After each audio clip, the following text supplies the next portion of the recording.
Doctor, જેટલા પણ diabetes patient હોય એમને ઇન્સ્યુલિન આપવામાં આવતું હોય છે. આ એકચ્યુઅલી ઇન્સ્યુલિન શું છે, કેવી રીતે શરીરમાં કામ કરે છે? સો ઇન્સ્યુલિન એ એમ કહેવાય કે શરીરમાં one of the most important hormones છે. હોર્મોન એટલે કે અંતઃસ્ત્રાવ. અંતઃસ્ત્રાવ એટલે એક જગ્યાએથી એ બને છે, જેમ કે આ ઇન્સ્યુલિન સ્વાદુપિંડમાંથી બને છે, પણ એનું કાર્ય આખા શરીરમાં હોય એ તત્વોને અંતઃસ્ત્રાવો કહેવાય. હવે ઇન્સ્યુલિન શું કરે છે તો કે આપણે જે કંઈ ખોરાક લઈએ છીએ, ખોરાકમાં ગ્લુકોઝ છે, ઇન ધ સેન્સ ખોરાકમાં અનાજ છે તો એમાં પણ ગ્લુકોઝ છે, ફળોમાં છે, કંદમૂળમાં છે, અને આપણે જે ખાંડ ગોળ છે બધામાં ગ્લુકોઝ છે. આ ગ્લુકોઝ આંતરડામાંથી જ્યારે લોહીમાં આવે છે, લોહીમાંથી શરીરના અલગ અલગ અંગોને પહોંચાડવા માટે ઇન્સ્યુલિન કામ કરે છે. તમે એમ સમજો કે લોહીમાં 400 શુગર છે પણ ઇન્સ્યુલિન નથી, તો એ 400 શુગર બોડી માટે કંઈ કામનું નથી, કારણ કે એ બોડી નહીં વાપરી શકે જો ઇન્સ્યુલિન એને સિગ્નલ આપવા માટે હાજર નહીં હોય તો. તો ઇન્સ્યુલિન એક પ્રકારનું વાહન છે જે ખોરાકના શુગર જે છે, ખોરાકના ગ્લુકોઝ જે તાકાત જે છે એને શરીર સુધી પહોંચાડવાનું કામ કરે છે. સો બીજું શું કરે છે, ખાસ કરીને બાળકોમાં આપણે જે કંઈ ખાઈએ છીએ, જેટલી ગ્લુકોઝની અત્યારે જરૂર છે એ તો ઇન્સ્યુલિન શરીરને પહોંચાડે છે.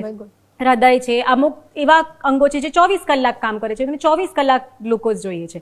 વધે જે શુગર છે, જેમ કે રોટલી દાળ ભાત શાક ને ખાધું, બધા શુગરની બોડીને અત્યારે જરૂર નથી, તો વધારાના શુગરને ઇન્સ્યુલિન બોડીમાં સ્ટોર કરી આપે છે. કે ભાઈ આપણે બાળક ખાઈને સૂઈ ગયું, 10 કલાક હવે બહારથી ખોરાક નથી આવી રહ્યો, તો એ જ સ્ટોરને તોડીને ફરીથી ગ્લુકોઝ બનાવીને બોડી વાપરી શકે.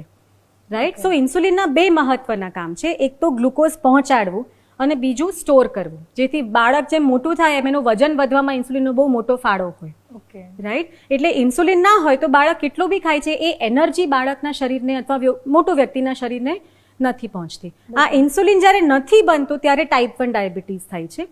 પણ ઇન્સ્યુલિન બને છે પણ એ કામ નથી કરી શકતું સ્થૂળતાના કારણે કે એના, તો ટાઈપ 2 ડાયાબિટીસ થાય છે. બિલકુલ.